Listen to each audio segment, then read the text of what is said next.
Hello everyone. Today we are going to start the next topic, that is balanced diet. As the name indicates, what do you mean by balanced? Balanced means जो एकदम नपातुला हो, जिसमें ना कुछ ज़्यादा ना कुछ कम, बिल्कुल perfect हो, that is balanced. तो dear children, today's topic is balanced diet.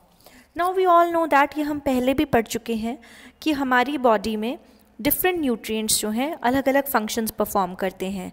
Different nutrients have different functions and they perform different functions in our body.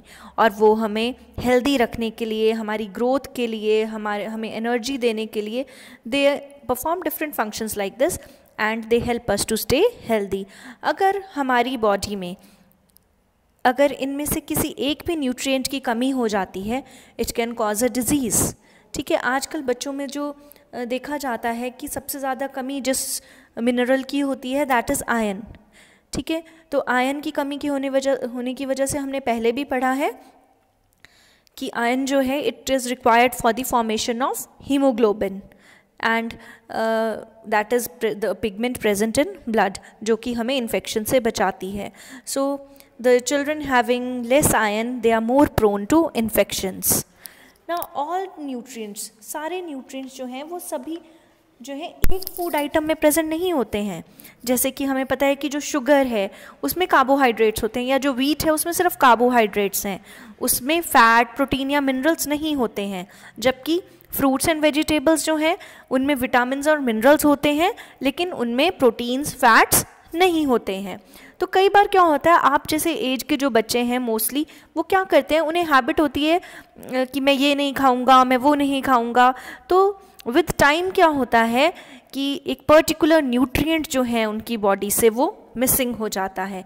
मतलब वो पर्टिकुलरली कोई एक न्यूट्रिएंट जो है वो उनकी बॉडी में होता ही नहीं है. क्यों? क्योंकि वो कुछ फूड आइटम जो है वो स्किप करते हैं अपनी डाइट से. मोस्टली बच्चे तंग करते हैं घर में मम्मा को कि मुझे ये ग्रीन वेजिटेबल नहीं खानी है, मुझे ये नहीं करना है, मुझे जैम के साथ ही चपाती दे दो या मुझे सॉस के साथ ही चपाती दे दो. तो इस तरह से अगर हम कंटिन्यूटी में कोई एक फूड आइटम्स या कुछ फूड आइटम्स को अवॉइड करेंगे ना अपनी डाइट से, तो क्या होगा कि हमारी बॉडी में या हमारी डाइट से जो है एक पर्टिकुलर न्यूट्रिएंट मिसिंग रहेगा. और उसकी वजह से क्या होगा, उसकी वजह से हमारी प्रॉपर ग्रोथ नहीं हो पाएगी और हमारी बॉडी की प्रॉपर फंक्शनिंग भी नहीं हो पाएगी. इन दोनों पे इफेक्ट पड़ेगा. मीन्स हमारी जो बॉडी है due to lack of some nutrient in our diet it will effect the growth and proper functioning of our body. तो इसलिए हमेशा हमें ये ध्यान रखना चाहिए, हमें ऐसी डाइट लेनी चाहिए जो हर एक न्यूट्रिएंट जिसमें प्रॉपर अमाउंट में हो, एप्रोप्रिएट अमाउंट में हो. उसमें कार्बोहाइड्रेट भी हो, उसमें फैट भी हो, उसमें मिनरल्स भी हों, विटामिन्स भी हों, प्रोटीन्स भी हों and good amount of roughage and water also. उसको भी हमने अपनी डाइट से मिस नहीं करना है because they are also essential part of our diet. तो ऐसी डाइट बेटा जिसमें all the nutrients are in proper amount and it also contains good amount of roughage and water. in right amount में roughage और water भी हो, ऐसी diet को हम कहते हैं बैलेंस्ड डाइट. बैलेंस्ड वही बात हो गई, हर एक चीज़ जो है प्रॉपर अमाउंट में है, जिसकी ज़रूरत ज़्यादा है वो ज़्यादा है, जिसकी ज़रूरत कम वो कम है. तो ऐसी डाइट जो है this is called balanced diet. अब देखिए, अब ऐसा ज़रूरी नहीं है कि अगर कोई बच्चा 5 साल का है तो उसकी डाइट में भी सेम फूड आइटम्स होंगी जैसे कि 20 साल के यंगस्टर में हो, या जो 30 इयर्स का एडल्ट है उसकी डाइट भी में भी वही सेम फूड आइटम्स हो जो 60 या 65 इयर्स के ओल्ड एज पीपल में हो. तो it is not like that. People need different amount of nutrients according to their age and work they do.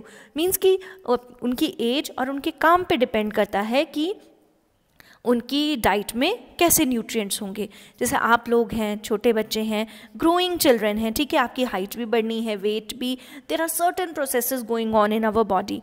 तो आपकी जो ग्रोथ के लिए आपकी डाइट में प्रोटीन्स सबसे ज़्यादा होने चाहिए, कार्बोहाइड्रेट्स और फैट्स भी. मतलब your diet should have more of proteins, carbohydrates and fats. लेकिन जो बुजुर्ग लोग हैं, ओल्ड पीपल हैं, जो ज़्यादा एक्टिव नहीं हैं, उन्हें लेस एनर्जी की ज़रूरत पड़ती है. क्योंकि वो उनका फिजिकल वर्क इतना ज़्यादा नहीं होता है तो उन्हें कम एनर्जी की ज़रूरत होती है. तो इसलिए उन्हें कार्बोहाइड्रेट्स और फैट्स की ज़रूरत कम होती है. They should eat more of protein, ये this vitamins and minerals to stay healthy and to stay away from diseases. Now as you can see here, this is an eat well plate, जिसमें क्या बताया गया है, इसमें बताया गया है कि हमारी बॉडी जो है द ईट वेल प्लेट जो है ये हमें हमारी बैलेंस्ड डाइट को शो कर रहा है कि हमें कौन सा चीज़ ज़्यादा खानी है और वो हमें कौन कौन से ग्रुप से मिल रही है. आप देख सकते हैं कि सबसे ज़्यादा अमाउंट जो है फ्रूट्स एंड वेजिटेबल्स और कार्बोहाइड्रेट्स का है. ठीक है, ये जो ब्रेड राइस वगैरह है ना, ये सारे कार्बोहाइड्रेट्स हैं. तो ये हमारी बॉडी को ज़्यादा अमाउंट में होना चाहिए. We should take more of it. और सबसे कम क्या खाना है हमने, सबसे कम हमने जंक फूड खाना है या ऐसी चीज़ें जिनमें फ़ैट ज़्यादा है या शुगर ज़्यादा है, वो चीज़ सबसे कम खानी है.